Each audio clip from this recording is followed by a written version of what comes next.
अगला स्टेबिलिटी, अभी तक हमने स्प्लिटिंग ऑफ कॉम्प्लेक्स देखा था, सीएफएससी देखा था, अब यहां पर क्या लिखा हुआ है, stability of complex. Stability of complex में भी सीधी सी बात सुन लो, स्टेबिलिटी ऑफ कॉम्प्लेक्स में भी आप एक्चुअल में सीएफएससी ही निकाल रहे होंगे। सीएफएससी मतलब क्रिस्टल फील्ड स्प्लिटिंग पहले निकाला, अब क्रिस्टल फील्ड स्टेबलाइजेशन। और स्प्लिटिंग और स्टेबलाइजेशन के फैक्टर लगभग सेम है, बस स्टेबिलिटी में एक नई चीज आ जाएगी। क्या नई चीज आ जाएगी? एक नई चीज आ जाएगी और वो है नंबर ऑफ किलेटरिंग। चिलेटरिंग, क्या? किलेटरिंग, है ना, किलेटरिंग। आप याद करो, आप पढ़ते हैं ये कि वो जो 5 या 6 मेंबर्ड रिंग होती है, किलेटरिंग होती है, वो क्या होती है? स्टेबल होती है। तो जितनी ज्यादा रिंग बनती है ना, स्टेबिलिटी उतनी बढ़ती जाती है। क्या होती है? रिंग बढ़ने से स्टेबिलिटी बढ़ेगी, ठीक है। तो जो अभी हमने, ध्यान से देखें, जो अभी हमने ये फैक्टर्स पढ़े ना, यही फैक्टर स्प्लिटिंग और स्टेबलाइजेशन दोनों में काम आएंगे। बस इसके साथ एक नया फैक्टर यहां ऐड हो जाएगा and that will be number of chelatings. That's it, बस और कोई चेंज नहीं आएगा। देखते जाइए। हां, स्टेबिलिटी ऑफ कॉम्प्लेक्स में भी 2 टाइप के क्वेश्चन आएंगे। अभी जैसे सीएफएससी के 2 क्वेश्चन देखे हम लोगों ने, वैसे स्टेबिलिटी ऑफ कॉम्प्लेक्स में भी 2 क्वेश्चन आते हैं। एक तो वैल्यू बेस्ड क्वेश्चन आता है और एक कई सारे कॉम्प्लेक्स देकर ऑर्डर बनाने का आएगा, ठीक है। तो हम दोनों की बात डिस्कशन कर रहे होंगे, ध्यान से देखते जाइएगा। बेटा मान लीजिए एक सेंट्रल मेटल है एम, इसने कई सारे, एक्स मतलब क्वांटिटी ऑफ लिगेंड्स, है ना, कोऑर्डिनेशन नंबर 2 3 4, ये दोनों ने मिलकर एक कॉम्प्लेक्स बनाया और वो कॉम्प्लेक्स कुछ इस टाइप का बन गया, प्लस माइनस एन, है ना, कुछ भी चार्ज हो सकता है, ये कॉम्प्लेक्स बन गया। आप लोग ये पढ़ते हैं कि इसमें से, दोनों में से रिएक्शन हमेशा किस डायरेक्शन में जाता है? Less stable to more stable, यही होता है। अब हमें स्टेबिलिटी ऑफ कॉम्प्लेक्स पढ़ना है, तो मैं अज्यूम करके चल रहा हूं, मान लीजिए दिस इज मोर स्टेबल, है ना, रिएक्टेंट के कंपैरिजन में मान लीजिए प्रोडक्ट ज्यादा स्टेबल है, ठीक है। तो अगर ये ज्यादा स्टेबल है तो रिएक्शन फॉरवर्ड जाएगा, अगर ये कम स्टेबल होता तो रिएक्शन बैकवर्ड आता। अभी हम मान के चल रहे हैं, ठीक है, उससे हम निकालेंगे। अगर कॉम्प्लेक्स ज्यादा स्टेबल है तो रिएक्शन कैसा जाएगा? फॉरवर्ड, के एफ के बी, ये सब पता ही आपको, ठीक है। अब आप एक बात बताओ, जो फॉर्मेशन कांस्टेंट होगा, ये के एफ मतलब फॉर्मेशन कांस्टेंट है, ठीक है ना, कॉम्प्लेक्स फॉर्मेशन का, क्या ये प्रोडक्ट अपॉन रिएक्टेंट का कंसंट्रेशन होता है या नहीं होता है? बेटा होता है। यहां एम आ गया, यहां पर एल और to the power x, law of mass action आपने पढ़ा हुआ होता है। ये फॉर्मेशन कांस्टेंट हो गया ना, के फॉर्मेशन, के एफ लिख दिया मतलब फॉर्मेशन कांस्टेंट की बात हो रही है, ठीक है, फॉरवर्ड बैकवर्ड की बात नहीं हो रही है, फॉर्मेशन कांस्टेंट हो गया। अब एक बात बताओ, अगर कॉम्प्लेक्स ज्यादा स्टेबल है, ठीक है, इनका कुछ कंसंट्रेशन है इनिशियल और इसका कुछ इनिशियल कंसंट्रेशन है, बट एट इक्विलिब्रियम क्या इसका कंसंट्रेशन ज्यादा हो जाएगा? यस, क्योंकि रिएक्शन बार बार किस में जाएगी बेटा? फॉरवर्ड में जाएगी। इसका मतलब है इसका कंसंट्रेशन ज्यादा होगा और ये कंज्यूम होते जाएंगे, तो इनका कंसंट्रेशन क्या होगा? कम। मतलब न्यूमरेटर का वैल्यू ज्यादा, डिनोमिनेटर का वैल्यू कम। बताइए फ्रैक्शन का वैल्यू हाई आएगा या लो आएगा? हाई आएगा, ठीक है ना। इसका मतलब कॉम्प्लेक्स जितना ज्यादा स्टेबल होगा, कॉम्प्लेक्स का अमाउंट उतना ज्यादा होगा, और कॉम्प्लेक्स का अमाउंट ज्यादा होने से केएफ का जो वैल्यू आएगा वो क्या आएगा? हाई। इसका सीधा सा मतलब ये है कि केएफ की वैल्यू अगर हाई है, केएफ फॉर्मेशन की वैल्यू अगर हाई है, इसका मतलब क्या होगा कि स्टेबिलिटी ऑफ कॉम्प्लेक्स क्या है बेटा? उतनी ही ज्यादा। स्टेबिलिटी क्या? ज्यादा। तो आपको क्या करेगा ऐसे क्वेश्चंस में? 3 कॉम्प्लेक्स दे देगा। जैसे 3 कॉम्प्लेक्स कैसे दे दिया है ना, मैं क्वेश्चन बोल दे रहा हूं, आप चाहो तो लिख लेना प्रैक्टिस करने के लिए, ठीक है, जगह कम है इसीलिए मैं बोल रहा हूं। अ मेटल एम, सुनना क्या लिखोगे, क्वेश्चन लिखोगे, अ मेटल एम, ठीक है, forms complex with ligand L1, ligand L2 and ligand L3 of the type ML1, ML2, ML3। एक मेटल है, उसने 3 अलग अलग लिगेंड्स के साथ L1, L2, L3 के साथ कॉम्प्लेक्सेस बना लिए, ठीक है, क्वांटिटी वगैरह नहीं है, हो सकता है आपको लिगेंड के नाम दे दे, अमोनिया, कार्बोनिल वगैरह, वो भी दे सकता है। Forms complex with ligand L1, L2, L3 having formation constant value, KF value, मान लीजिए इसकी वैल्यू दे दी आपको 10 टू द पावर 5, इसकी वैल्यू दे दी 10 टू द पावर 3 और इसकी वैल्यू दे दी आपको 10 टू द पावर 8, है ना। A metal M forms complexes with ligands L1, L2, L3 of the type ML1, ML2, ML3 having KF value, formation constant value 10 to the power 5, 10 to the power 3, 10 to the power 8 respectively. Determine the order of stability of complex. तीनों में से कौन सा complex ज्यादा stable होगा? जिसके KF की value ज्यादा, उसकी स्टेबिलिटी ज्यादा। और आप जानते हो 10 टू द पावर 8, 5 और 3 में से सबसे ज्यादा वैल्यू कौन सी होगी? 10 टू द पावर 8, तो ML3 की स्टेबिलिटी सबसे ज्यादा, उससे कम वैल्यू ML1 और उससे कम वैल्यू ML2। तो इस तरह का क्वेश्चन आ जाएगा। तो आपको अगर वैल्यू दे दी है केएफ की तो काम ही खत्म है। जिसके केएफ की वैल्यू ज्यादा उसका स्टेबिलिटी भी ज्यादा। ये पहले टाइप का क्वेश्चन बनता है किसके ऊपर?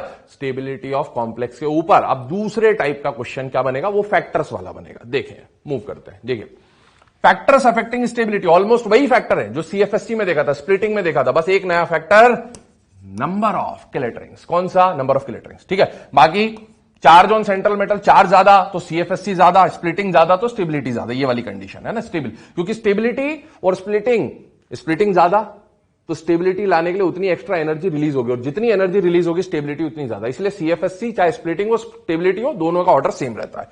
Stability directly proportional to strength of ligand, stability directly proportional to charge on central metal. Geometry वाला केस यहां नहीं है क्योंकि उसके क्वेश्चन आते नहीं जनरली। और एक आएगा नंबर ऑफ किलेट रिंग, और ये जो सिनर्जिक बॉन्डिंग है इसको सबसे टॉप प्रायोरिटी देनी है, टॉप प्रायोरिटी देनी है। इसका बहुत रेयरली यूज आएगा, मेनली इनका काम आएगा। तो सबसे पहली प्रायोरिटी किसको देंगे? किलेट रिंग्स को, है ना।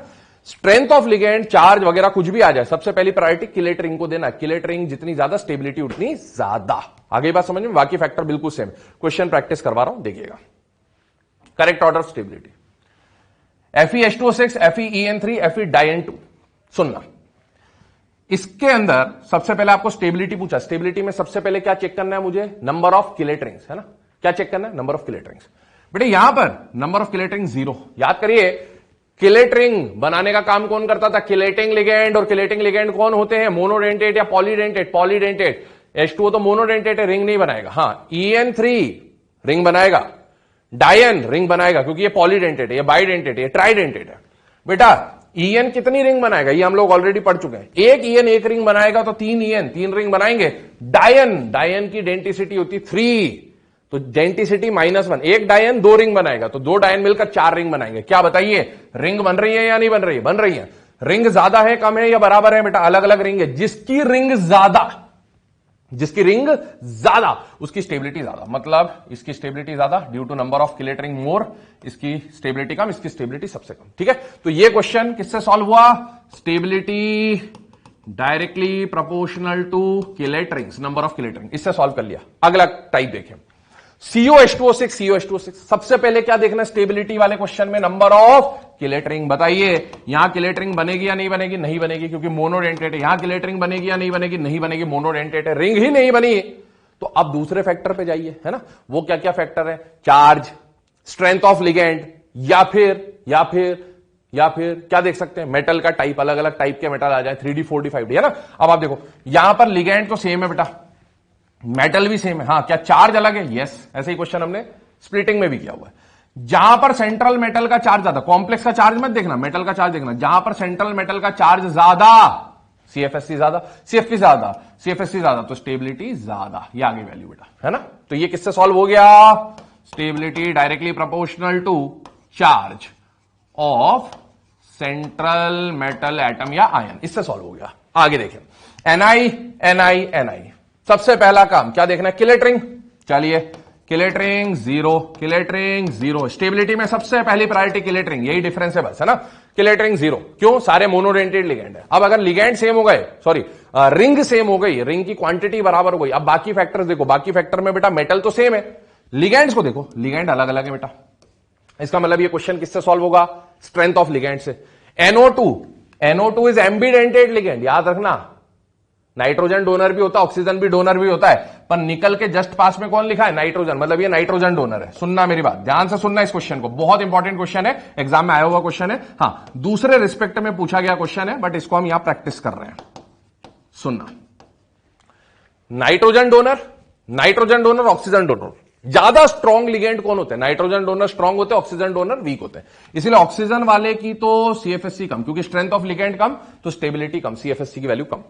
इन दोनों को देखो, ये भी नाइट्रोजन डोनर, ये भी नाइट्रोजन डोनर। अब अगर एक नाइट्रोजन होता और एक कार्बन डोनर होता तो मैं बोल देता कार्बन डोनर स्ट्रॉन्ग है तो उसका स्टेबिलिटी या सीएफएससी ज्यादा हो जाएगा, है ना। पर यहां तो दोनों नाइट्रोजन है। अब प्रॉब्लम आती है ना। और ऐसे क्वेश्चंस में आपको स्पेक्ट्रोकेमिकल सीरीज याद होनी चाहिए। क्या याद होनी चाहिए? स्पेक्ट्रोकेमिकल सीरीज, है ना। CO, CN-, NO2, NH3, इस तरह से। तो बेटा ये NO2 सीएफएससी के ऑर्डर में, स्पेक्ट्रोकेमिकल में NO2 हायर प्रायोरिटी पे और NH3 थोड़े से कम प्रायोरिटी पे। इसका मतलब NO2 is comparatively stronger ligand than NH3, और इसीलिए जितना स्ट्रॉन्ग लिगेंड स्टेबिलिटी या सीएफएससी उतनी ज्यादा। तो बेटा यहां पर इसकी स्टेबिलिटी ज्यादा, इसकी स्टेबिलिटी कम, on the basis of strength of ligand. ये किससे सॉल्व हुआ? Stability directly proportional to strength of ligand. आगे बात समझ में? इससे सॉल्व हो गया। तो अभी हमने किलेटरिंग वाला केस देख लिया, सेंट्रल मेटल का चार्ज देख लिया, स्ट्रेंथ ऑफ लिगेंड देख लिया। आगे बात कर रहे हैं, ये एक और क्वेश्चन आ रहा है आपके सामने, है ना, मैं रेस कर दे रहा हूं ताकि दिख सके। ये देखिए, ये आ गया fourth question, NiCl6, PdCl6, PtCl6। ठीक है, अब देखो सबसे पहले क्या देखना, किलेटरिंग। बेटा क्लोरो क्लोरो क्लोरो सारे मोनोडेंटेट है, ring will be zero, chelating zero, chelating zero, chelating zero. Stability में सबसे पहली प्रायोरिटी किलेटरिंग को, किलेटरिंग जीरो, खत्म बात। अब क्या देखें बेटा, लिगेंड तीनों में सेम है, पर क्या मेटल सेम है? नहीं, नहीं पढ़ोगे पिटोगे, मतलब 3D 4D 5D। और बेटा हम बात कर चुके 3D 4D 5D में Z इफेक्टिव बढ़ेगा, Z इफेक्टिव बढ़ेगा तो कॉम्प्लेक्स मोर स्टेबल। इसका मतलब है ये जो स्टेबिलिटी का केस होगा ये किससे सॉल्व हो जाएगा बेटा? Z effective of central metal atom. किससे सॉल्व हो जाएगा? Z effective. 3D से ज्यादा 4D, 4D से ज्यादा 5D। देखें ना इस क्वेश्चन को, देखें इसके पहले प्रायोरिटी, ये जो Z इफेक्टिव है ये कब लगाना है? Top to bottom. अगर मेटल दिए हो 3D 4D 5D के तो आप किससे सॉल्व करेंगे? Z इफेक्टिव से सॉल्व करेंगे, ध्यान रखिएगा। चलिए सॉल्व हो गया ये। अब एक क्वेश्चन आ रहा है, FeCN6 3-, Fe ऑक्सिलेटो 3-, सुनना ध्यान से, FeCN6 3-, Fe ऑक्सिलेटो 3-। इरेज करके फिर मैं समझा रहा हूं आपको, देखिएगा, है ना, ये सारा चीज इरेज कर दे रहा हूं क्योंकि नीचे जगह कम है। देखिए फिफ्थ वाला जो एग्जांपल था, FeCN6 3-, FeC2O4 या ऑक्सिलेटो लिख दूं, इस तरह से चल जाएगा, 3-, ये दे दिया। और बोला स्टेबिलिटी निकालिए। बेटा सबसे पहले नंबर ऑफ किलेटरिंग यहां पर 0, मोनोडेंटेट लिगेंड है, यहां पर नंबर ऑफ किलेटरिंग 3। कितनी किलेटरिंग बनेगी? 3। एक ऑक्सिलेटो बाइडेंटेट है तो एक ऑक्सिलेटो दो जगह काटेगा, दो जगह काटेगा तो रिंग विल बी डेंटिसिटी -1। एक ऑक्सिलेटो एक रिंग बनाएगा, तीन ऑक्सिलेटो 3 रिंग बनाएंगे तो रिंग। अब बताइए सबसे पहली प्रायोरिटी स्टेबिलिटी में किसको देते हैं? किलेटरिंग को। किलेटरिंग किसकी ज्यादा? इसकी, मतलब स्टेबिलिटी इसकी ज्यादा होनी चाहिए। गलत है, गलत है। किलेटरिंग हर जगह डोमिनेट करता है, सुनना मेरी बात, स्टेबिलिटी में किलेटरिंग हर जगह डोमिनेट करता है। मैंने बोला था पहली प्रायोरिटी इसको देनी है, स्ट्रेंथ ऑफ लिगेंड से भी ज्यादा प्रायोरिटी किसको देनी? किलेटरिंग को, है ना। लेकिन एक टर्म यहां दे रखी है बेटा, सिनर्जिक बॉन्डिंग। क्या दे रखी है? Synergic bonding. याद करो हमने सिलेबस में सिनर्जिक बॉन्डिंग किसके लिए पढ़ी थी? मेटल कार्बोनिल कॉम्प्लेक्स के लिए पढ़ी थी। और मैंने बोला था जैसा काम सीओ करता है वैसा काम कभी कभी साइनाइड भी कर सकता है। कौन कर सकता है? साइनाइड। क्या ये साइनाइड CONO+, याद करो, क्या ये सब नॉन क्लासिकल लिगेंड थे? यस, नॉन क्लासिकल लिगेंड में हमने पढ़ा मेनली CO के बारे में, लेकिन CN- भी नॉन क्लासिकल है, ये सिनर्जिक बॉन्डिंग कर सकता है। तो आप देखिए ये CN जो है, एक तो इसमें कार्बन डोनर है, ध्यान से सुनना, इसमें ऑक्सीजन डोनर है, बट स्ट्रेंथ ऑफ लिगेंड से ज्यादा प्रायोरिटी किसको देते? किलेटरिंग को। इसलिए ये स्टेबल होना चाहिए था, लेकिन ड्यू टू सिनर्जिक बॉन्डिंग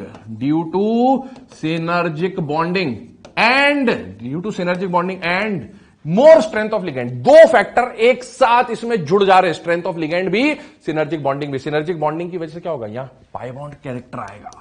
कौन सा कैरेक्टर आएगा? Pi bond. तो बेटा डबल बॉन्ड कैरेक्टर आ गया तो थोड़ी सी तो स्टेबिलिटी बढ़ेगी कॉम्प्लेक्स की, और साथ ही साथ लिगेंड का स्ट्रेंथ भी बहुत ज्यादा। भले यहां किलेटरिंग 0 है, बट इसका जो स्टेबिलिटी देखा गया है वो ज्यादा देखा गया है। तो उसके लिए हम रीजन बोल सकते हैं कि सिनर्जिक बॉन्डिंग वाले कॉम्प्लेक्सेस, COCN वाले complexes will be generally more stable as compared to the complexes containing more किलेटरिंग। तो किलेटरिंग से ज्यादा डोमिनेट कौन कर जाता है? Synergic bonding. तो COCN दिख जाए तो आप कॉम्प्लेक्स को मोर स्टेबल मान लेंगे। उसके लिए वैसे तो मेनली सिनर्जिक बॉन्डिंग है, बट सिनर्जिक बॉन्डिंग के साथ साथ आप जानते हैं स्ट्रेंथ ऑफ लिगेंड भी ज्यादा होगी, है ना। तो दो फैक्टर मिलके इसको क्या कर देंगे? More stable. बहुत इंपॉर्टेंट केस है, ध्यान रखेंगे इसको, ठीक है ना। तो this is about stability of complexes of compound. अब इसमें एक ये जो केस हमने देख ही लिया, ठीक है, ये वाला बता दिया मैंने। अब एक पॉइंट देख लें, ये पॉइंट वैसे एनसीईआरटी में तो वैसे मेंशन नहीं है, बट पहले एम्स के क्वेश्चंस वगैरह जो आए थे उसमें ये काम आ सकता है। देखिए 3D 4D 5D में से हमने देखा कि 5D का स्टेबिलिटी क्या होता है? ज्यादा, है ना। अब लेफ्ट टू राइट वाले आ जाएं, वो तो टॉप टू बॉटम वाली बात हो गई। लेफ्ट टू राइट में अगर स्टेबिलिटी पूछ ले, और आप देखो हर जगह मेटल पे कितना चार्ज है बेटा? +2। डायरेक्ट सुनना, तो एक सीरीज होती है अर्विंग विलियम स्टेबिलिटी ऑर्डर या अर्विंग विलियम सीरीज, ठीक है। Mn, Fe, कोबाल्ट, निकल, कॉपर, जिंक, इनमें से ऐसा देखा गया है सबके +2 कॉम्प्लेक्सेस अगर आपको दे दिए जाए तो सबसे स्टेबल जो कॉम्प्लेक्स बनता है, देखो इधर कॉपर के लिए इधर दोनों तरफ से ऐसा है ना, सबसे ज्यादा स्टेबल जो कॉम्प्लेक्स बनाने का काम करता है वो कौन करता है बेटा? Copper plus to. Nickel plus two copper plus to की स्टेबिलिटी लगभग बराबर होती है बट थोड़ी सी ज्यादा कौन होता है? Copper plus to. तो कभी कॉम्प्लेक्स आ जाए सब प्लस टू वाले कॉम्प्लेक्स हो, ठीक है, और पूछे which will be the most stable complex, तो बेटा डायरेक्ट बिना कुछ सोचे समझे आप क्या लगा सकते हैं? कॉपर प्लस टू कॉम्प्लेक्स, क्योंकि अर्विंग विलियम्स स्टेबिलिटी ऑर्डर बताता है कि कॉपर प्लस टू का कॉम्प्लेक्स क्या होता है बेटा? More stable due to CFSE value, वो कैलकुलेशन से आ जाएगा।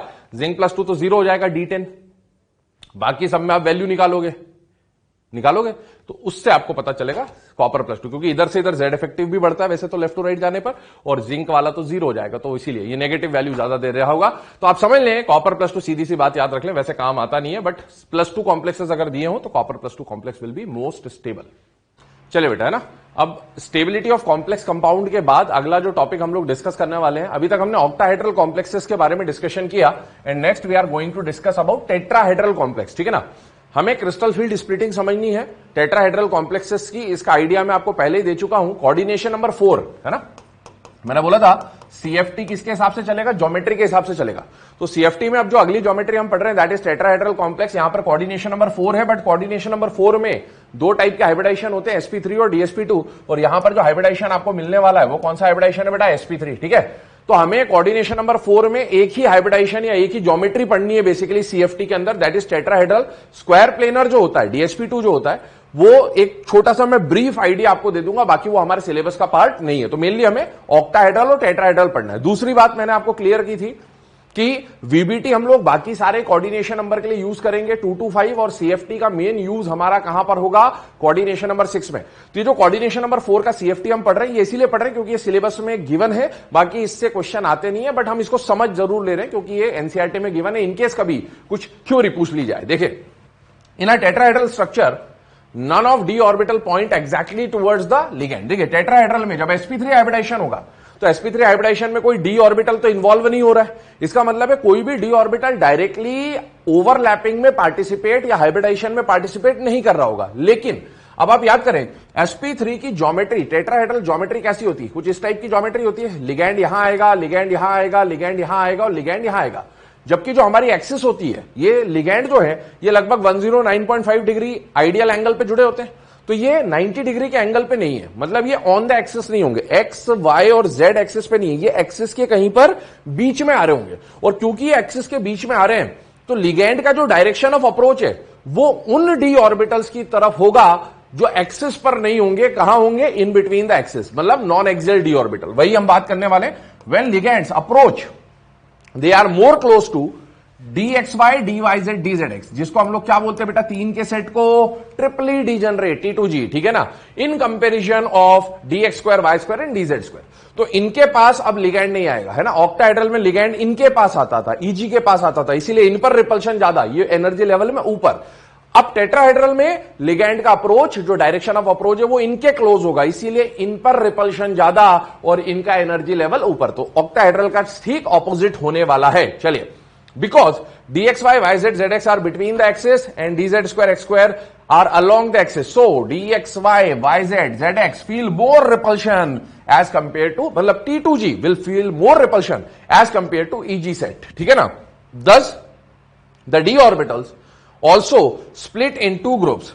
Orbitals also split into two groups, but in a reverse order of octahedral complex. मतलब वहां पर T2G नीचे, Eg ऊपर, इस बार T2G ऊपर, Eg नीचे, ठीक है ना। इस तरह का कुछ कंडीशन आने वाला है। चलिए आगे देखें, ये एनर्जी लेवल डायग्राम बना रखा है, या जो लिगेंड्स का अप्रोच वाला डायग्राम जैसा ऑक्टाहेड्रल में देखा था वैसा ही है, ध्यान से समझना।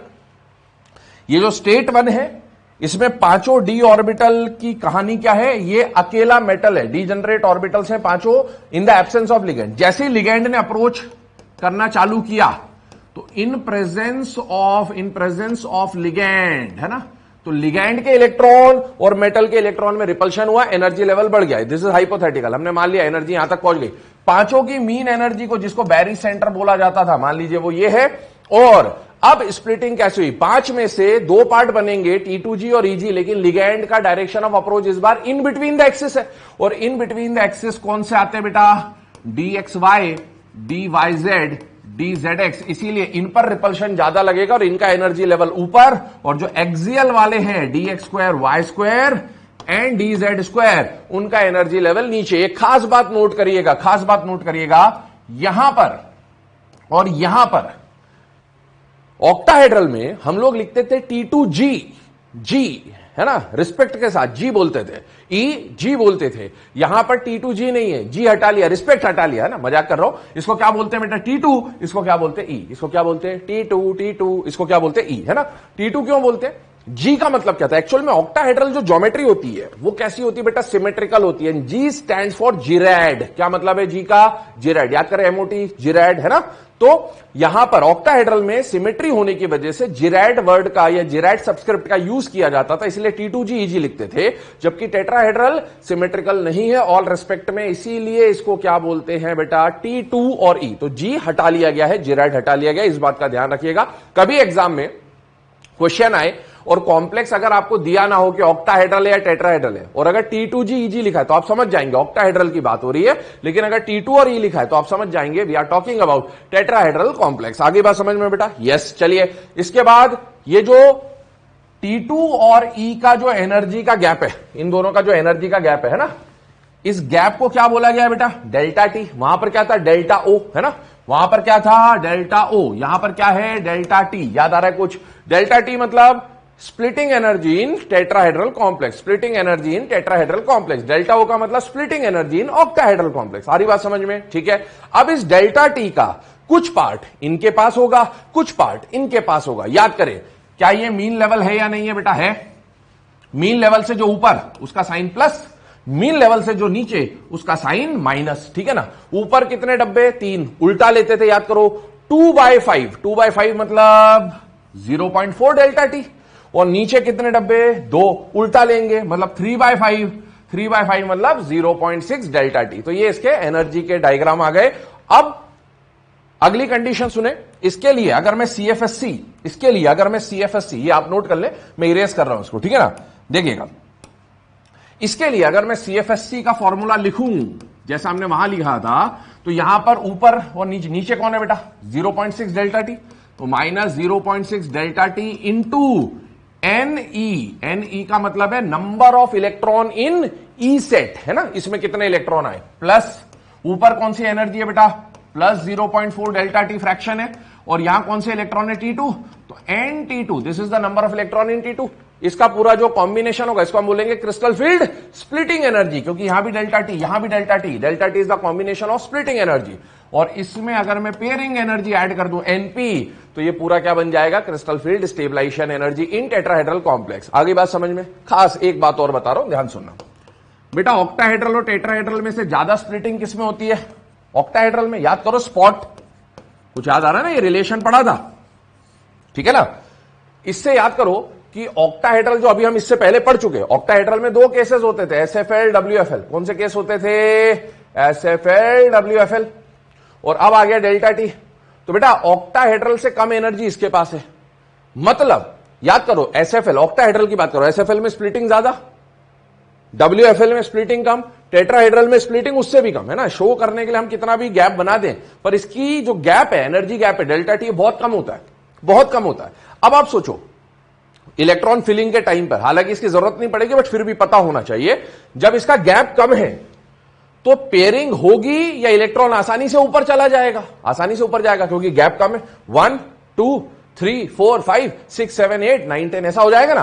तो एक बात बताओ, अगर गैप कम है, गैप कम है पेयरिंग एनर्जी से, तो बताओ इसका मतलब है कि यहां पर कैसा भी लिगेंड आए, SFL आए, WFL है, क्या है? कैसा भी लिगेंड आए, SFL आए, WFL आए, बताओ क्या सारे लिगेंड लगभग WFL की तरह काम करेंगे या नहीं करेंगे? करेंगे, WFL की तरह काम करेंगे। चाहे SFL हो टेट्राहेड्रल कॉम्प्लेक्स में, चाहे SFL हो, वो भी जनरली किसकी तरह काम करेगा? WFL की तरह। क्यों? क्योंकि इसका गैप कम है, गैप कम है।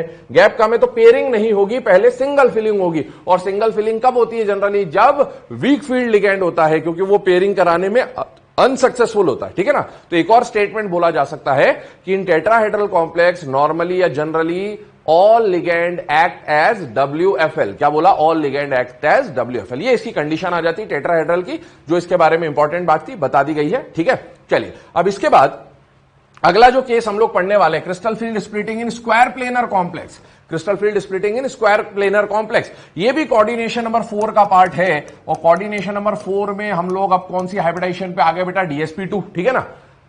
मैंने आपको बोला था ये काम आएगा नहीं, बट हम एक कंडीशन समझ रहे हैं यहां पर, स्प्लिटिंग समझ रहे हैं बेटा। डी में कितने ऑर्बिटल होते हैं, 5, ठीक है ना।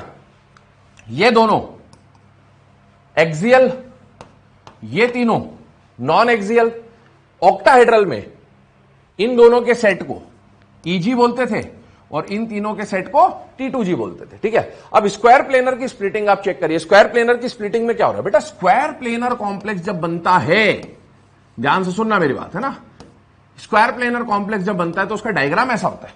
और मैंने आपको बोला था ये DsP2 हाइब्रिडाइजेशन में जो d ऑर्बिटल पार्टिसिपेट करेगा वो कौन सा होता है, dx2y2। मतलब लिगेंड्स का जो डायरेक्ट डायरेक्शन ऑफ अप्रोच होगा वो किसकी तरफ होगा, dx2y2। तो बेटा dx2y2 की तरफ लिगेंड आया तो लिगेंड के इलेक्ट्रॉन और dx2y2 के इलेक्ट्रॉन का रिपल्शन होगा, रिपल्शन होगा तो एनर्जी बढ़ जाएगी। इसका मतलब है इसकी एनर्जी क्या होगी बेटा, सबसे ज्यादा, ठीक है। इसकी एनर्जी क्या होगी, सबसे ज्यादा। अब सुने, इसके बाद कम एनर्जी किसकी हो गई, dxy की। क्यों dxy की एनर्जी कम हो गई, क्योंकि ये xy एक्सिस पर प्लेन पर है और ये भी xy प्लेन पर है, तो सबसे ज्यादा रिपल्शन तो इस पे लगेगा क्योंकि ये ऑन द एक्सिस और लिगेंड इसी के पास आया। लेकिन उसी एक्सिस के, उसी प्लेन में xy एक्सिस के बीच में कौन है बेटा, dxy। तो इस पर भी रिपल्शन लगेगा पर x2y2 से कम लगेगा क्योंकि दोनों xy प्लेन पर हैं, लिगेंड इसके पास आया, इसके पास नहीं आया, तो इसका रिपल्शन ज्यादा, इसका रिपल्शन कम। अब बचे हुए जो हैं उन पर रिपल्शन कम लगेगा क्योंकि ये बाकी जो है XY प्लेन पर नहीं है। लेकिन लिगेंड कहां आया, ऑन द एक्सिस या between the axis, on the axis आया लिगेंड, ऑन द एक्सिस आया। तो ऑन द एक्सिस वाला अगला जो ऑर्बिटल है वो कौन है, dz2। तो इस पर रिपल्शन थोड़ा ज्यादा लगेगा, इन दोनों से कम, बट इन तीनों में सबसे ज्यादा रिपल्शन यहां। और बचे हुए जो दो हैं उसके तरफ तो लिगेंड आया ही नहीं, इसलिए उन दोनों की एनर्जी क्या हो जाएगी, बराबर। तो आप देखो स्क्वायर प्लेनर कॉम्प्लेक्स में अभी तक बाकी जगह क्या होता है, स्प्लिटिंग 2 पार्ट में हो रही थी, T2G EG इस तरह से। अब यहां पर स्प्लिटिंग 3-4 पार्ट में होते हुए दिख रही है। ये ऑर्बिटल अलग हो गया, इसकी एनर्जी अलग, इसकी एनर्जी अलग, इसकी एनर्जी अलग, और इन दोनों की एनर्जी आपस में क्या हो जाएगी, डीजनरेट। तो इसके लिए है ना, वैसे काम का नहीं है बट हमें पता होना चाहिए, इसके लिए अलग अलग एनर्जी लेवल बना सकते हैं अपन ऐसे। एक आ जाएगा, ये कौन सा हो गया बेटा, dx2y2, है ना। फिर एक एनर्जी लेवल आ जाएगा dxy का, ठीक है। फिर एक एनर्जी लेवल अपन बना देते थे dz2 का, और एक एनर्जी लेवल अपन बना देंगे ऐसा जहां पर dyz और dzx आ जाएंगे, ठीक है। तो इस तरह का इसका एनर्जी लेवल डायग्राम बन जाएगा, स्प्लिटिंग डायग्राम बन जाएगा, बट काम का नहीं है, बट फिर भी ये नोट रखें, कभी इनकेस पूछ लिया जाए आप लोगों से, ठीक है। अब आगे बात करता हूं, देखिए कलर, किसकी बात कर रहे हैं, कलर। अगला टॉपिक है हमारा, इंपॉर्टेंट टॉपिक है, ध्यान से समझेंगे, है ना, क्या इसमें खास बात है। कलर अपने आप में काफी बोलूं तो टिपिकल टॉपिक है। क्या है, कैसा टॉपिक है, टिपिकल टॉपिक है ना। कलर के बारे में आपको थ्रू आउट द सिलेबस पढ़ना है, ऐसा नहीं है कि ये सिर्फ अपन कोऑर्डिनेशन केमिस्ट्री में पढ़ रहे हैं। कलर के बारे में आपको पूरे सिलेबस में जगह जगह पर कई कई बातें दी हुई है, ठीक है। पहली बात तो ये। दूसरी बात, कलर किस कंपाउंड का क्या होगा, कलर किस कंपाउंड का क्या होगा, यह हमें जनरली याद ही रखना पड़ता है। क्या बोला मैंने, कलर किस कंपाउंड का क्या होगा यह हमें जनरली याद ही रखना पड़ता है। क्यों, क्योंकि आप एटॉमिक स्ट्रक्चर पढ़ चुके हैं, आपको पता है इलेक्ट्रोमैग्नेटिक स्पेक्ट्रम में, है ना, अल्ट्रावायलेट, इंफ्रारेड ऐसा कुछ होता है, और यहां पर कौन आ जाता है, विबग्योर, इतना तो पता है। ये विबग्योर वाला जो रीजन होता है इसी को हम लोग क्या बोलते हैं बेटा, विजिबल रीजन। हमारी नेकेड आई से हम केवल वही कलर देख पाएंगे जो इस रीजन में आता होगा। इससे कम वाला, इससे ज्यादा वाला कलर हम नेकेड आई से नहीं देख सकते, with the help of devices भले हम देख पाए, बट नेकेड आई से हमें यही दिखेगा, और हम इसी की बात कर रहे हैं। लैम्डा का ऑर्डर इधर से इधर जाने पर, लैम्डा का ऑर्डर इधर से इधर जाने पर क्या होगा बेटा, इंक्रीज होगा, है ना, इधर से इधर जाने पर। तो आप देखो, वायलेट का लैम्डा सबसे कम और रेड का लैम्डा सबसे ज्यादा, ठीक है। एक और रिलेशन अपन जानते हैं, E is equal to HC upon lambda, या फिर इसी को मैं ऐसा लिख दूं, energy is inversely proportional to lambda. तो इधर से इधर जाने पर अगर लैम्डा बढ़ रहा है तो एनर्जी क्या हो रही होगी, कम हो रही होगी। तो अब एक बात बताओ, अगर लैम्डा बढ़ेगा तो एनर्जी क्या हो जाएगी, कम। और ये एनर्जी और कोई नहीं होगी, अभी हम कॉम्प्लेक्सेस की बात करेंगे, तो ये एनर्जी कौन सी होगी बेटा, CFSE। कौन सी एनर्जी होगी, CFSE, स्प्लिटिंग एनर्जी जो है उसी को हम एनर्जी मान के चलेंगे। तो अगर किसी का स्प्लिटिंग ज्यादा, ध्यान से सुनना, किसी का स्प्लिटिंग ज्यादा, तो इलेक्ट्रॉन को एक जगह से दूसरी जगह जाने के लिए एनर्जी क्या चाहिए होगी? ज्यादा। तो अगर किसी की CFSC ज्यादा है, एनर्जी ज्यादा है, तो उसका लैम्डा क्या हो जाएगा? कम। तो कलर इस पर डिपेंड करेगा। कौन सा कंपाउंड क्या कलर दिखाएगा वो डिपेंड करता है उसकी एनर्जी पे, या मैं बोलूं वो डिपेंड करता है उसकी वेवलेंथ पे। और किस कंपाउंड का वेवलेंथ क्या होगा? आपको एक अननोन कंपाउंड दे दिया, मेरे को एक अननोन कंपाउंड दे दिया और मुझे बोला इसका वेवलेंथ बता दो, मैं नहीं बता सकता बेटा ना, आप बता सकते हो, कोई भी नहीं बता सकता। क्यों नहीं बता सकता? क्योंकि ये तो प्रैक्टिकल वैल्यू से आएगा, ठीक है। हां, अगर आपको एनर्जी की वैल्यू दे दे, हमें इन कांस्टेंट की वैल्यू पता है, तो हम लैम्डा निकाल सकते हैं। और एक बार लैम्डा पता चल गया तो आप हो सकता है ना, निकाल नहीं पाओगे, हो सकता है, अगर आइडिया हो तो आप निकाल सकते हो, क्योंकि हमें पता है विबग्योर में वॉयलेट 480 नैनोमीटर से लेकर ये है ना 400 नैनोमीटर से 780 नैनोमीटर के आसपास की रेंज बनती है लगभग, है ना। तो अब आप देखो, अगर आपको लैम्डा की वैल्यू पता हो, है ना, जैसे मान लो लैम्डा बोल दिया 500, अब 500 आ तो इसके बीच में रहा है, लेकिन 500 वॉयलेट का होगा, इंडिगो का होगा, ब्लू होगा, इसके शेड का होगा, ये भी नहीं बता सकते बेटा एग्जैक्टली। तो ठीक है, तो अपने लिए कलर का एग्जैक्ट डेफिनेशन, एग्जैक्ट कैलकुलेशन कर पाना पॉसिबल नहीं है। हां, लेकिन जो इंपॉर्टेंट कंपाउंड है सिलेबस में, उनके कलर आपको बताए जाएंगे, वो कलर आपको याद रखने होते हैं, ठीक है। दूसरी बात सुने, सर एग्जाम में फिर क्या करें, कलर मतलब याद ही कर ले? नहीं, सुने, एग्जाम में जो क्वेश्चन आता है ना, पेपर बनाने वाले भी बेटा समझदार होते हैं, ऐसे थोड़ी है।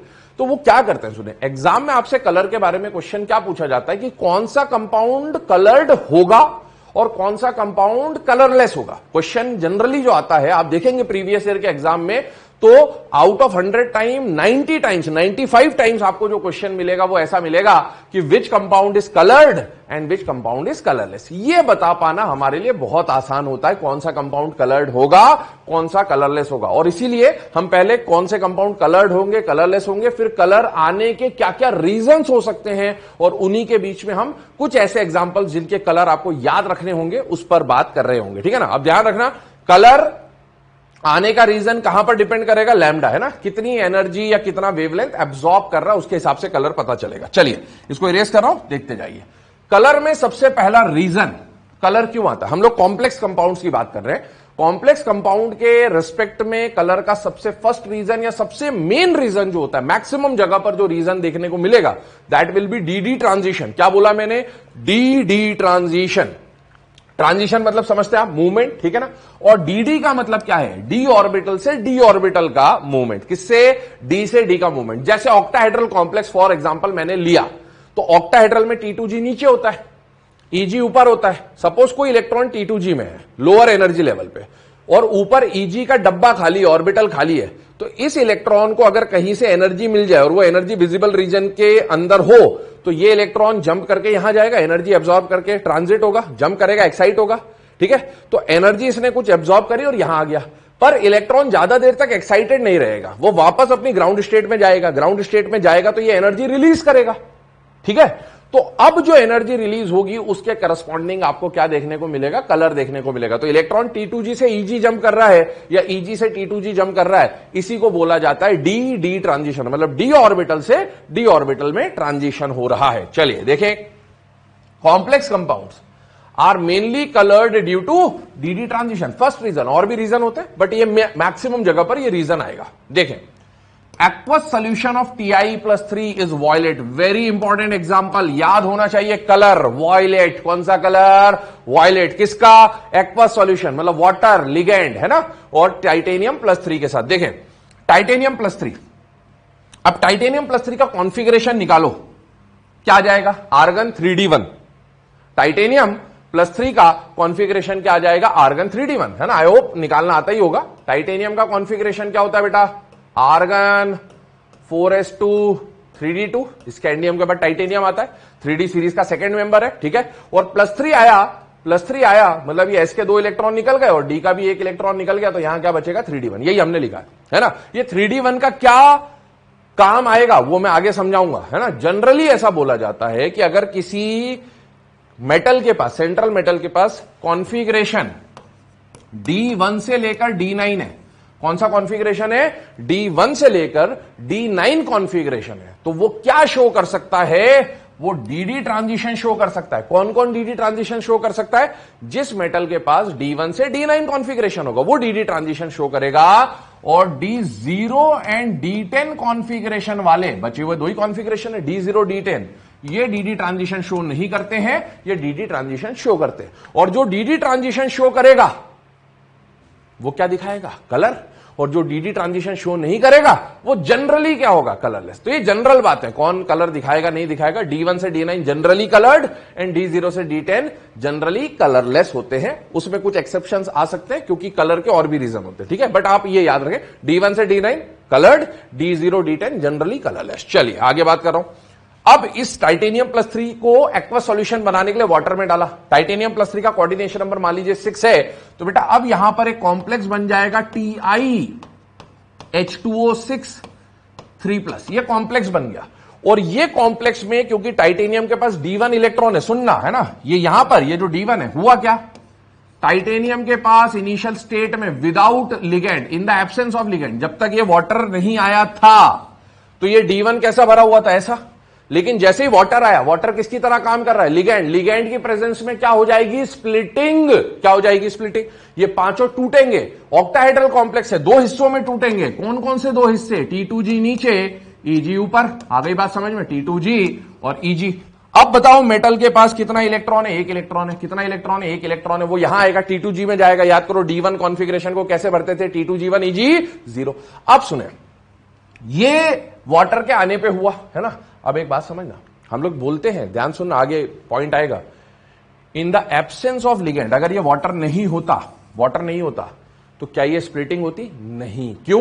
क्योंकि स्प्लिटिंग किसकी प्रेजेंस में होती है? लिगेंड की प्रेजेंस में, है ना। तो जब तक वाटर नहीं आता तब तक स्प्लिटिंग नहीं होती, और स्प्लिटिंग नहीं होती तो पांचों डब्बों की एनर्जी क्या होती? बराबर, और बराबर होती तो फिर डी ट्रांजिशन नहीं होता। लेकिन डी ट्रांजिशन कराने के लिए किसकी जरूरत पड़ेगी? Ligand. D transition will always take place in the presence of ligand, ठीक है। अब क्या इसका कॉन्फ़िगरेशन D1 है? यस। क्या D1 से D9 वाले लिगेंड की प्रेजेंस में डी ट्रांजिशन दिखा सकते हैं? यस। कैसे दिखाएगा? देखिए, अगर इस इलेक्ट्रॉन को कहीं से एनर्जी मिल जाए, क्या मिल जाए? एनर्जी मिल जाए। कौन सी एनर्जी? ये जो एब्जॉर्ब करने वाला है ना, दो तरह की एनर्जी आएगी, absorbed energy and emitted energy, ठीक है। तो एब्जॉर्ब कर ली एनर्जी, और सपोज ये एनर्जी कौन सी है बेटा? विजिबल रीजन में लाई कर रही है, ठीक है। तभी कलर दिखेगा ऑब्वियसली नेकेड आई से। तो इसने एनर्जी एब्जॉर्ब करी, एब्जॉर्ब करके ये जंप करेगा ऊपर। ये यहां से कहां चला गया? यहां चला गया। तो बताओ, T2G से EG जंप कर गया। T2G सेट कौन से ऑर्बिटल है? D ही तो है। EG सेट कौन से ऑर्बिटल है? D ही तो है। तो D से D गया, इसको क्या बोलते हैं बेटा? DD transition. क्या बोलते हैं? DD transition. अब सुने, ये इलेक्ट्रॉन ज्यादा देर तक यहां टिकेगा नहीं, ये वापस आएगा ग्राउंड स्टेट में, और वापस यहीं आ गया। तो अब इस केस में इसने यहां से कुछ एनर्जी रेडिएट करी होगी, एनर्जी एमिट करी होगी, और वो जो कलर एमिट करी हुई एनर्जी है उसका जो वेवलेंथ होता है वो दिखने वाला कलर, एमिटेड कलर बताएगा। ये एब्जॉर्ब्ड कलर, ये एमिटेड कलर। कौन कौन सा colour? Absorbed colour, emitted colour, दो होंगे। और एब्जॉर्ब्ड और एमिटेड जनरली, एब्जॉर्ब्ड और एमिटेड जनरली, कलर में बहुत कुछ जनरली चलेगा, ध्यान रखना। एब्जॉर्ब्ड और एमिटेड में जनरली जो कलर होंगे वो एक दूसरे के कॉम्प्लीमेंट्री होंगे। क्या होंगे? कॉम्प्लीमेंट्री। अब कॉम्प्लीमेंट्री क्या है? एक व्हील बताऊंगा, कलर व्हील, जिसमें आपको किसका क्या कॉम्प्लीमेंट्री कलर होता है वो पता होना चाहिए। सारी बातें जनरल एमिटर है ना, ध्यान सुने, आगे बात समझ में, ठीक है। अब सुनो, कौन सा, मैंने बोला कलर तो ठीक है अपने को याद रखना है, बट कौन सा कंपाउंड कलर्ड होगा और कौन सा कंपाउंड कलरलेस होगा, ऐसे क्वेश्चन पूछते हैं। अब एक बात ध्यान रखो, D1 से D9 कॉन्फ़िगरेशन रखने वाले, सुनना मेरी बात ध्यान से, है ना, which is coloured and which is colourless, इस पे बात कर रहा हूं। D1 से D9 कॉन्फ़िगरेशन रखने वाले जनरली कलर्ड, ठीक है। क्या इसके पास D1 कॉन्फ़िगरेशन है? यस। क्या इसके पास लिगेंड है? यस, है ना। तो जनरली ये कलर्ड होगा। क्या इसके पास कोई कलर है? यस। अब कलर क्या होगा? ये कलर्ड है, ये हम निकाल सकते हैं इससे, ठीक है, पर इसका कलर क्या होगा ये आपको याद रखना पड़ेगा। और इसका कलर कौन सा? वॉयलेट। और ये कौन सा कलर है? एब्जॉर्ब्ड या एमिटेड? एमिटेड। हमारी आंखें तो वही दिखेंगी ना, वही देखेंगी ना जो कलर आ रहा होगा, है ना। तो इसका एमिटेड कलर क्या है? वॉयलेट। कौन सा कलर है? वॉयलेट। तो इसका एब्जॉर्ब्ड कलर क्या होगा? वॉयलेट का कॉम्प्लीमेंट्री। वॉयलेट का कॉम्प्लीमेंट्री क्या होता है उसके ऊपर मैं बात करूंगा थोड़ी देर में। चलिए, ये हो गई बात समझ में। अब देखें, खास बात ये बता चुका हूं वैसे तो मैं आपको यहां पर बेटा, अगर D0 और D10 कॉन्फ़िगरेशन हो, कौन सी कॉन्फ़िगरेशन D0 D10, वो DD ट्रांजिशन नहीं दिखाएगा। क्यों? क्योंकि अगर D0 हुआ, सुनना, D0 हुआ, इसमें भी कोई इलेक्ट्रॉन नहीं, इसमें भी कोई इलेक्ट्रॉन नहीं, तो D से D कैसे जाएगा जब इलेक्ट्रॉन ही नहीं है? तो there will be no DD transition. और D10 हुआ, कौन हुआ? D10 हुआ मतलब ये भी भरा हुआ, ये भी भरा हुआ है, पूरा भरा हुआ है, तो फिर जगह ही नहीं है जब ट्रांजिशन की, तो DD ट्रांजिशन कैसे होगा? इसीलिए D0 D10 में DD ट्रांजिशन नहीं दिखेगा। और DD ट्रांजिशन अगर होगा तो कलर्ड होगा, और DD ट्रांजिशन नहीं होगा तो कलरलेस होगा। जनरल है, कुछ और केस भी डिस्कस करूंगा। चलिए अगला पॉइंट देखें। This is complementary colour wheel. क्या बोलते हैं इसको? Complementary colour wheel. मैंने बोला एमिटेड और एब्जॉर्ब जनरली एक दूसरे के क्या होते हैं? कॉम्प्लीमेंट्री। ठीक है, तो एक व्हील बना हुआ, विब्ग्योर जो विजिबल रीजन होता है उसके लिए कलर व्हील बना रखा है। अलग अलग जगह अलग अलग कलर व्हील हो सकते हैं, कॉम्बिनेशन हो सकते हैं, क्योंकि there are infinite number of colours. Combination जो बनता है विब्ग्योर का, इनफाइनाइट कलर्स बन सकते हैं, बट जनरली हम इसको यूज करेंगे क्योंकि इससे एनसीईआरटी के जो कलर्स वगैरह है वो हमारे सिलेबस का जो पार्ट है वो कवर हो जाता है। ठीक है, देखिए सपोज विब्ग्योर से स्टार्ट कर रहा हूं। ये आ गया violet, indigo, blue, blue green. तो विब, ध्यान से देखना, सर्कल कर रहा हूं, विब ग्योर, ये आ गया विब्ग्योर। तो अब ये ब्लू और ग्रीन के बीच में दोनों का शेड आ जाएगा ब्लू ग्रीन, और येलो ग्रीन के बीच में आ जाएगा येलो ग्रीन, और ये पर्पल कलर एक एडिशनल हमने यहां लिया है। सपोज कलर व्हील यहां से यहां मूव कर रहा है ना, यहां से यहां जाने पर लैम्डा वेवलेंथ बढ़ रहा है। हम जानते हैं वॉयलेट का वेवलेंथ सबसे कम होता है, और जैसे जैसे रेड की तरफ मूव करते हैं वेवलेंथ क्या होता जाता है बेटा? बढ़ता जाता है। तो ये विब्ग्योर का वेवलेंथ बढ़ रहा है। अगर वेवलेंथ बढ़ेगा, ये एब्जॉर्ब्ड वेवलेंथ की बात कर रहा हूं सपोज में, तो एमिटेड इसी का ठीक उल्टा होगा, है ना। मतलब आप छोड़ दो एब्जॉर्ब्ड एमिटेड में, अभी मैं थोड़ी देर में क्वेश्चन कराऊंगा तब समझ आ जाएगा। आप समझ लो बस लैम्डा बढ़ रहा है। अगर लैम्डा बढ़ेगा तो एनर्जी कम, और एनर्जी कम तो फ्रीक्वेंसी भी कम। लैम्डा पे अगर क्वेश्चन बना, एनर्जी पे बना, तो फ्रीक्वेंसी भी बना। कौन सी एनर्जी? CFSC, स्प्लिटिंग एनर्जी की बात होगी कॉम्प्लेक्स में। ठीक है ना। अब सुने, for example complementary colour of red is blue green. आप देखो ये रहा रेड, तो रेड का कॉम्प्लीमेंट्री कौन होगा? जो इसके ठीक सामने होगा, ठीक सामने होगा। ठीक सामने कौन है? Blue green. तो रेड एब्जॉर्ब होगा तो एमिट क्या होगा? ब्लू ग्रीन, और ब्लू ग्रीन एब्जॉर्ब होगा तो एमिट क्या होगा? रेड। आ रही बात समझ में? तो इसका यूज इस तरह से होगा, जैसे मान लिया आपको एक कलर दे दिया किसी कंपाउंड का, कि a compound is orange in colour. ठीक है, a compound is orange in colour. Orange in colour मतलब वो कलर जो आपको दिख रहा होगा। So it will absorb which colour? तो it will absorb blue colour. या if a compound absorbs blue colour, then which colour will it emit? तो it will emit orange colour. ये कॉम्प्लीमेंट्री का मतलब है। ठीक है, ये जनरल व्हील है बेटा, क्योंकि मैंने बोला इनफाइनाइट कलर कॉम्बिनेशन हो सकते हैं। ठीक है, तो ध्यान रखें। अब आगे बात कर रहा हूं। Colour of complex compound depends on splitting energy. मैंने बोला ये जो एनर्जी है ना, वो हम लोग कौन सी एनर्जी लेंगे? CFSC, splitting energy. ठीक है, और एब्जॉर्ब्ड वेवलेंथ। भाई वेवलेंथ और एनर्जी बात एक ही, एनर्जी बोलू, वेवलेंथ बोलू, फ्रीक्वेंसी बोलू, सब इंटरडिपेंडेंट है। तो स्प्लिटिंग एनर्जी के हिसाब से, वेवलेंथ के हिसाब से आपको एब्जॉर्ब्ड या एमिटेड कलर देखने को मिलेगा। चलिए आगे बढ़ रहे हैं। Which of these complex will be coloured? ध्यान से सुनना मेरी बात, सबसे इंपॉर्टेंट पार्ट है इसका, and very important type of question, very important type of question. मैंने बोला एग्जाम में क्वेश्चन जनरली जो पूछता है ना, वो यही पूछता है कौन कलर्ड होगा और कौन कलरलेस होगा। यही क्वेश्चन आता है बेटा मैक्सिमम टाइम्स। ठीक है, अब सुनो मेरी बात ध्यान से। पहली चीज, दो बातें आपको ध्यान रखनी होती है ना, ऑप्शन बेस्ड होगा ये, दो बातें ध्यान रखनी होती है। जनरली D1 से D9 वाले कंपाउंड, मेटल का कॉन्फ़िगरेशन अगर किसी कॉम्प्लेक्स में D1 से D9 है, तो जनरली वो कंपाउंड क्या होते हैं? कलर्ड। जनरली क्या होते हैं? कलर्ड। और अगर मेटल का कॉन्फ़िगरेशन D0 एंड D10 है, तो जनरली वो क्या होते हैं? कलरलेस। ठीक है, इनमें से हो सकता है कुछ कंपाउंड कलरलेस निकल जाए, हो सकता है इनमें से कुछ कंपाउंड कलर्ड निकल जाए, ये भी हो सकता है। ठीक है, बट इस पे हम लोग और डिस्कशन करेंगे आगे। मेनली ये कलर्ड होते हैं। सुनना मेरी बात, जैसे अब ये क्वेश्चन देखो आप, ऑप्शन आ गए, समझना है ना। दो तरह के क्वेश्चन बन सकते हैं, पहला टाइप समझा रहा हूं। ScH2O6Cl3, titanium En3SO4 twice, CrNH36Cl3, ZnNH36SO4, ये दे दिया आपको। सबसे पहला काम, कौन कलर्ड या कलरलेस? तो आपको सेंट्रल मेटल का कॉन्फ़िगरेशन निकालना है बेटा। यहां पर स्कैंडियम पे चार्ज कितना आ रहा है? +3। +3 का मतलब इसका कॉन्फ़िगरेशन क्या हो जाएगा? 3d0। कॉन्फ़िगरेशन निकालना आना चाहिए, है ना। यहां टाइटेनियम पे देखो, टाइटेनियम पे चार्ज आएगा +4 सल्फेट की वजह से, है ना, En तो न्यूट्रल लिगैंड है, तो टाइटेनियम +4 मतलब 3d0, ठीक है। यहां पर क्रोमियम पे आ जाएगा +3, क्रोमियम +3 का कॉन्फ़िगरेशन आ जाएगा 3d3, ठीक है। और यहां Zn+2 का कॉन्फ़िगरेशन क्या आ जाएगा 3d10। अब एक बात बताओ, कौन कलर्ड होगा? सीधा सा कॉन्सेप्ट है, D0 और D10 रखने वाले जनरली कलरलेस होते हैं। उनमें किसमें कलर होगा वो मैं बताऊंगा, वो आपको याद रखने पड़ेंगे, ठीक है ना। पर वो इंपॉर्टेंट एग्जांपल्स है, पूरे सिलेबस में पढ़ोगे उनके बारे में बार बार, इसलिए वो याद ही रहेंगे। ये D0, ये D0, ये D0, sorry D10, D0 D10 colourless होने चाहिए। क्या D1 से D9 वाला कोई है? यस, D1 से D9 वाला है, और D1 से D9 जनरली क्या होते हैं? कलर्ड। तो बेटा अब हमें यहां पर इस ऑप्शन में, क्योंकि एक ही ऑप्शन करेक्ट होगा, तो D0 D10 कलरलेस, और अगर D1 से D9 कौन है तो वो कलर्ड हो जाएगा, इसलिए करेक्ट ऑप्शन कौन हो गया? ये, ठीक है। अब मान लो सुनना मेरी बात, ध्यान से सुनना, सारे ही D0 या D10 होते, क्या होते?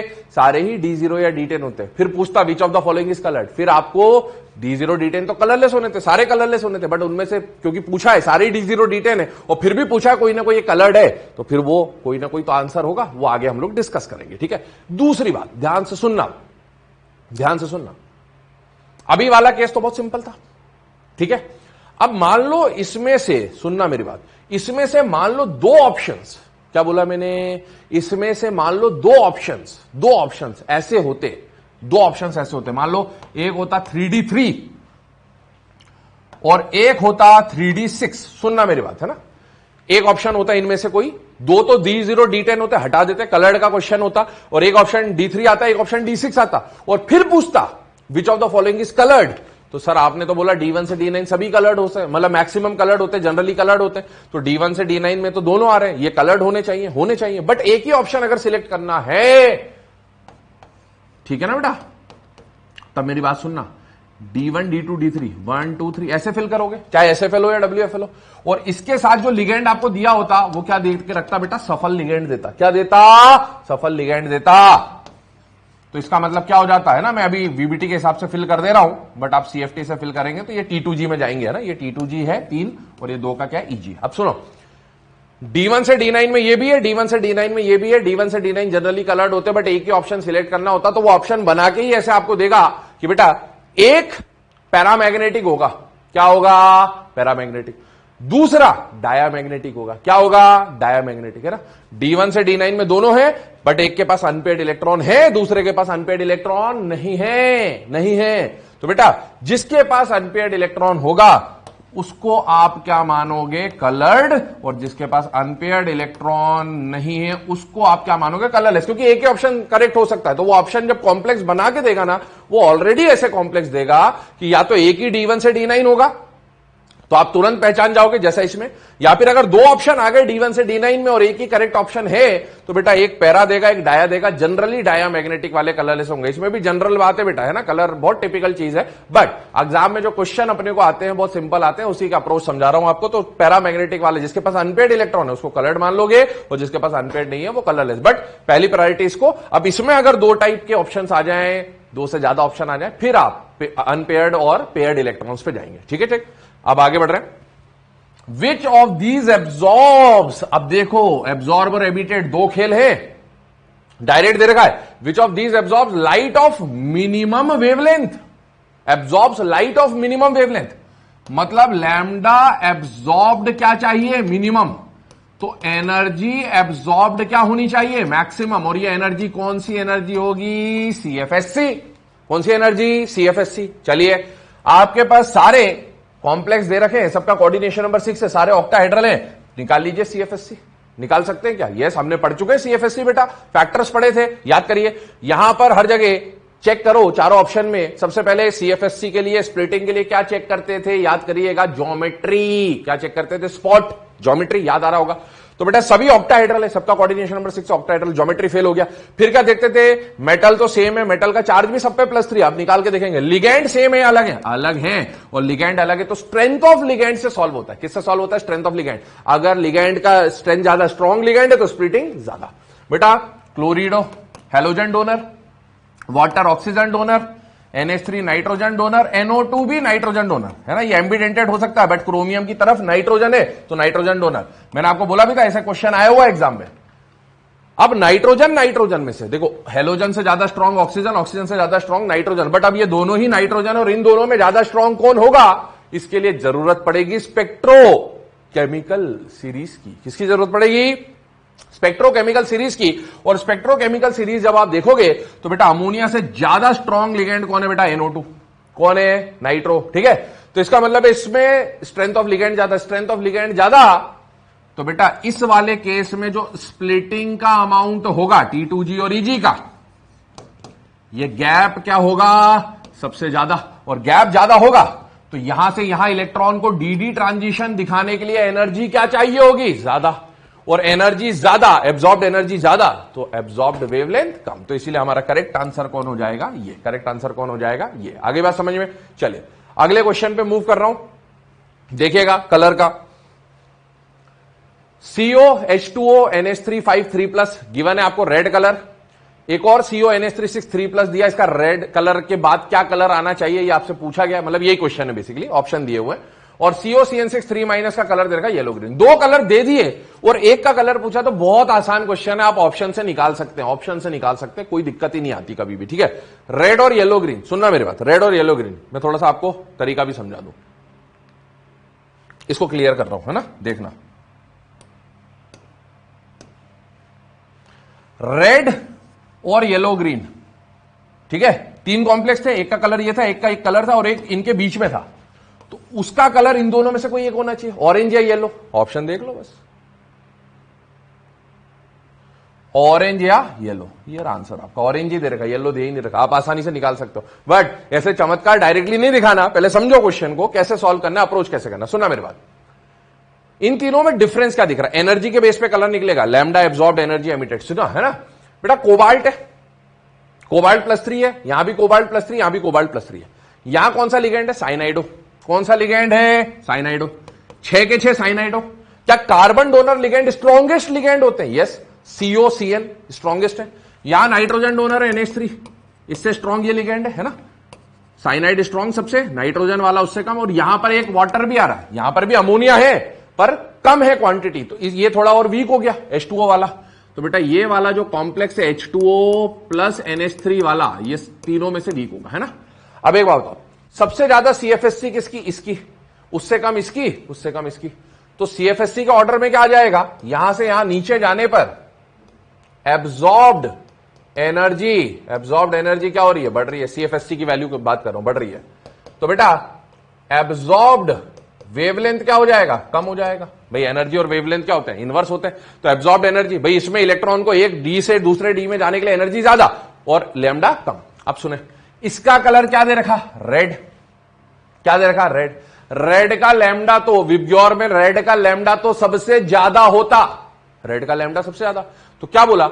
इसका लैम्डा ज्यादा और नीचे जाने पर लैम्डा कम हो रहा है। अब आप खुद ही देखो, तो लैम्डा के हिसाब से इसके और इसके बीच में ये आना चाहिए, है ना, क्योंकि एनर्जी का सीक्वेंस ये बोल रहा। बाय चांस इसको नीचे रख देता और इसको ऊपर रख देता, सुनना मेरी बात, इसको नीचे रख देता, इसको ऊपर रख देता, तब ऐसा मत करना जो मैंने बताया कि रेड येलो के पहले कौन सा आ जाता, नहीं बेटा, है ना, आपको एनर्जी का सीक्वेंस बनाना है। तो एनर्जी के सीक्वेंस में इससे ज्यादा एनर्जी इसकी और इससे ज्यादा एनर्जी इसकी, तो इसका जो भी एनर्जी होगा वो इन दोनों के बीच में होगा, मतलब इसका जो कलर आएगा वो भी इन दोनों के बीच में आएगा, और रेड और येलो ग्रीन के बीच में कौन आ जाएगा? ऑरेंज आ जाएगा। इस तरह से आप क्वेश्चन को अप्रोच करने वाले हैं, ठीक है ना बेटा। चलिए आगे बात कर रहा हूं, ये कॉम्प्लेक्स दिया आपको, बहुत इंपॉर्टेंट क्वेश्चन, एनसीईआरटी के बेस पे क्वेश्चन बना हुआ, ध्यान से देखना। पहली बात, कोऑर्डिनेशन केमिस्ट्री जब चैप्टर आएगा ना, सुनना मेरी बात ध्यान से, है ना, कोऑर्डिनेशन केमिस्ट्री में एनसीईआरटी की रीडिंग में ब्लॉक्स में बोल चुका हूं आपको, पहले एस ब्लॉक में एनसीईआरटी रीड करनी है। कोऑर्डिनेशन केमिस्ट्री हर पॉइंट एनसीईआरटी का, periodic table, chemical bonding, S block, P block, NCERT पढ़ते हुए चलना है, बट इस पे ध्यान रखें, कलर कलर कलर वाला टॉपिक मिलेगा एनसीईआरटी में, मिलेगा कोऑर्डिनेशन केमिस्ट्री में, उसको पढ़ना है, रीडिंग लगाना है। वहां जब रीडिंग लगाओगे एग्जाम्पल के फॉर्म में ये मिलेगा, NiH2O6 2+, इसमें से 6 वाटर है बेटा, 2 वाटर हटा दिए, 2H2O माइनस कर दिया मैंने, और एक EN लगा दिया, तो कोऑर्डिनेशन नंबर 6 मेंटेन रहा, क्योंकि EN बाइडेंटेट है, तो एक EN 2 जगह काटेगा, तो 2H2 हटा दिए, 2 जगह काटने वाले हटाए और 2 जगह काटने वाला लगाया, ये बन गया कॉम्प्लेक्स। फिर से H2 हटा दिए 2, और अगली स्टेप में भी H2O हटा दिए, दो, हर स्टेप में दो दो H2O हटा दिए और एक एक EN जोड़ दिया। लास्ट में जो वाटर वाला कॉम्प्लेक्स था, एक्वा कॉम्प्लेक्स था, वो इथिलीन डायमीन कॉम्प्लेक्स में चेंज हो गया। ठीक है, अब आप देखो, आपको स्टेप बाय स्टेप कलर भी दे रखे, इसका कलर दे रखा ग्रीन, इसका कलर दे रखा ब्लू ग्रीन, इसका कलर दे रखा वायलेट, इसका कलर आपको निकालना है। तो बेटा एक सीक्वेंस में ही तो चल रहा है। ठीक है, यहां वाटर ज्यादा थे, वाटर मतलब सारे ऑक्सीजन डोनर, और यहां सारे नाइट्रोजन डोनर, तो इसका CFSC ज्यादा होगा। ठीक है, इसका CFSC सबसे कम होगा। इन दोनों का ऑर्डर भी डिसाइड करो, इसमें वाटर ज्यादा है, इसमें वाटर कम है, तो इसका CFSC ज्यादा, इसका CFSC कम, मतलब सीक्वेंस सही है। हो सकता है एग्जाम में चालबाजी करके ये इधर दे दे, ये इधर दे दे, और आप सीक्वेंस के हिसाब से आंसर निकाल दो, ऐसी गड़बड़ी करवा सकते हैं, आता नहीं है, बट फिर भी ध्यान रखना है ना। तो पहले एनर्जी का सीक्वेंस बना लो, एनर्जी के सीक्वेंस से ये उसके बाद ये और सबसे लास्ट में ये आ रहा है। ठीक है, या ऑर्डर ये आ जाएगा, तो इसका मतलब है इसका कलर इन दोनों के बीच में आना चाहिए। किसके बीच में आना चाहिए? इन दोनों के, ब्लू ग्रीन और वायलेट के बीच में। किसके बीच में? ब्लू ग्रीन और वायलेट के बीच में कौन सा कलर आएगा? याद करो, अब ये याद हो जाना चाहिए, है ना। इस कलर व्हील को देखो बेटा, 10 पार्ट बनाना है इसमें, ठीक है ना, 5 डिवीजन कर देना। यहां से स्टार्ट करना, वायलेट, इंडिगो, ब्लू, फिर विब, ग्योर, है ना, ये आ गया, और यहां पर्पल आ जाएगा। यहां पर इन दोनों के बीच का येलो ग्रीन, यहां पर इन दोनों के बीच में ब्लू ग्रीन। अब आप देखो, यहां आ रहा है ब्लू ग्रीन, यहां आ रहा वायलेट, ब्लू ग्रीन वायलेट, दो कलर बचे, कौन कौन से बेटा? इंडिगो और ब्लू। कौन कौन से बचे? इंडिगो और ब्लू। इंडिगो दिया नहीं है, ब्लू दे रखा है, वही आपका आंसर होगा। तो यहां पर कलर क्या आ जाएगा? ब्लू। ठीक है, इस तरह से हम लोग क्वेश्चन अप्रोच करेंगे। तो ये हमने अभी फर्स्ट कंडीशन समझी है, जो कि किसकी होती है बेटा? कलर्ड कॉम्प्लेक्स से रिलेटेड होती है।